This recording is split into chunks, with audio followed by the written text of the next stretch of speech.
However, when Morrel went down to his dinner, he appeared very calm. This calmness was more alarming to the two women than the deepest dejection would have been. After dinner, Morrel usually went out and used to take his coffee at the club of the Phocéens and read the Semaphore. This day he did not leave the house, but returned to his office. As to Cocles, he seemed completely bewildered. For part of the day he went into the courtyard, seated himself on a stone with his head bare and exposed to the blazing sun. Emmanuel tried to comfort the women, but his eloquence faltered. The young man was too well acquainted with the business of the house not to feel that a great catastrophe hung over the Morrel family. Night came, and the two women had watched, hoping that when he left his room, Morrel would come to them. But they heard him pass before their door, and trying to conceal the noise of his footsteps. They listened, and he went into his sleeping room and fastened the door inside. Madame Morrel sent her daughter to bed, and half an hour later Julie had retired. She rose, took off her shoes, and went stealthily along the passage to see through the keyhole what her husband was doing. In the passage, she saw a retreating shadow. It was Julie, who, uneasy herself, had anticipated her mother. The young lady went towards Madame Morrel. "He is writing," she said. They understood each other without speaking. Madame Morrel looked again through the keyhole. Morrel was writing, but Madame Morrel remarked, what her daughter had not observed, that her husband was writing on stamped paper. The terrible idea that he was writing his will flashed across her. She shuddered, and yet had not strength to utter a word.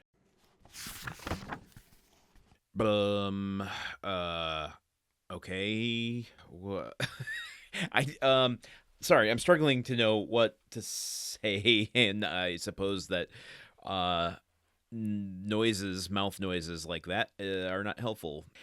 Okay, I'm hesitant just because it's clear what Dumas is writing here. I think I just have a mental block of accepting what I'm reading, if that makes any sense.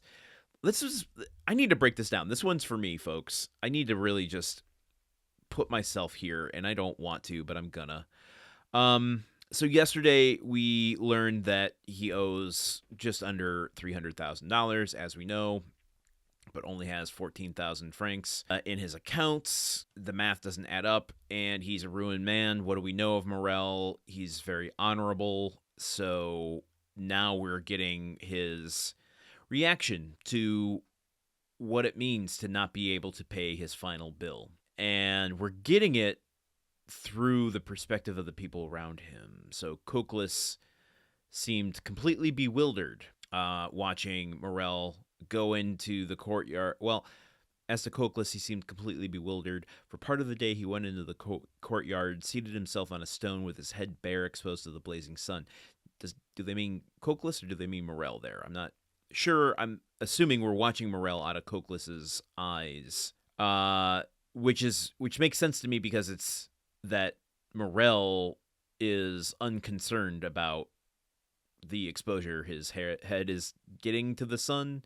Just like he's entering a state of despondence where the external stimuli is not affecting him as much.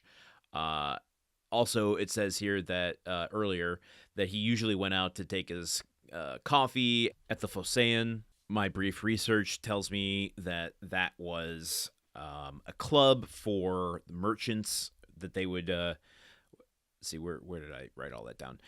Merchants, ship owners, traders, financiers, basically a civic club, a place where all these people can meet and commingle, have their coffee.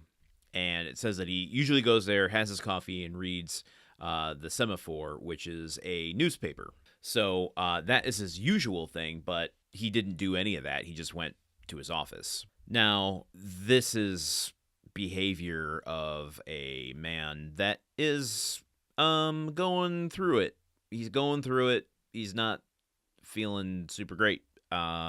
We then move from Emmanuel, who is comforting the women, to the women's experience of Morrel, watching him not do his usual things, but instead going to the office and trying to check up on him, trying not to worry one another. Julie and Madame Morrel both sneaking out in the middle of the night to check on their father and husband, but then, both realizing that they have the same concern because he's in his office writing, and that last line, it was the very last line that really tripped me up today and started to make me worry.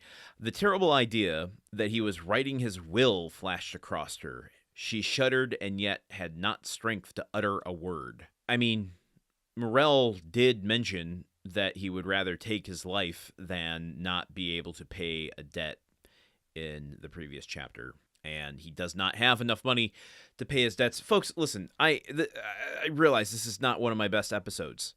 I'm very flummoxed by what's transpiring here. I don't have to get too worried, though, right? I mean, Dante is gonna swoop in and save the day because, like, that's what he does. That's what his whole plan is, right? He's gonna reward his... I don't know what's going on. I'm chapter 30. What are you doing? Let's continue here tomorrow, and hopefully things will take a turn for the better. So until then, goodbye. The Countdown of Monte Cristo is part of the Gruntwork Podcast Network. This show is produced, edited, and hosted by Landon Solano. The original text of The Count of Monte Cristo by Alexander Dumas. Theme song by Magic Solo. If you want to support the show and others like it, visit patreon.com/gruntworkpod. Thank you for listening. See you tomorrow.